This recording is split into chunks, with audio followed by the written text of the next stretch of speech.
La majorité des journalistes ont lancé une offensive jamais vue contre nos compatriotes cheminots utilisant l'insulte, la condescendance, le mépris, le mensonge. Cette caste dénonce des supposés privilèges pour mieux dissimuler les siens. Les journalistes peuvent en effet déduire directement 7 650 € de leurs revenus imposables. Exemple, un journaliste dont le revenu imposable est de 57 650 € ne mentionnera que 50 000 € sur sa déclaration. C'est donc le contribuable qui finance la différence. Il convient d'ajouter le financement par ce même contribuable de certains quotidiens et hebdomadaires. Selon actufinance.fr, le quotidien Aujourd'hui en France, par exemple, reçoit 7 910 000 € par an. Ce journal appartient à Bernard Arnault, 4e fortune mondiale, propriétaire du groupe LVMH. Rappelons ici que le pacte de responsabilité incluant le CICE oblige le contribuable à donner 41 milliards par an aux entreprises, dont LVMH.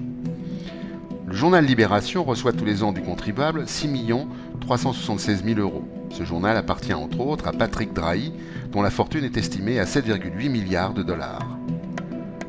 Le journal Le Monde reçoit tous les ans du contribuable plus de 5 millions d'euros. Ce quotidien appartient à Xavier Niel, propriétaire de Free dont la fortune est estimée à 8,5 milliards de dollars, et Mathieu Pigasse qui possède également le Huffington Post, Les Inrecuptibles et Radio Nova. Serge Dassault, propriétaire du Figaro, reçoit du contribuable tous les ans près de 6 millions d'euros. Le Crédit Mutuel, propriétaire du Dauphiné Libéré, reçoit tous les ans 1 500 000 €. Arnaud Lagardère, dont la fortune personnelle est estimée à plus de 300 millions d'euros, reçoit pour le journal du dimanche 1 330 000 €, etc. L'argent du citoyen ruisselle sur les plus fortunés et quelques gouttes viennent remplir l'écuelle du journaliste qui crache sur la main qui le nourrit. Sans retenue, sans éthique, cette meute qui a hurlé contre les Porsche Cayenne et les Rolex des cheminots a perdu toute conscience du rôle qui lui était traditionnellement dévolu, celui de quatrième pouvoir, et a endossé celui de second couteau. Notons toutefois quelques-unes et quelques-uns qui ont gardé la conscience de leur rôle d'investigation, d'analyse critique, d'information comme Natacha Polony, Aude Lancelin ou des journaux comme Le Monde Diplomatique ou Mediapart ou des chaînes télévisées comme Le Média, et nous en oublions.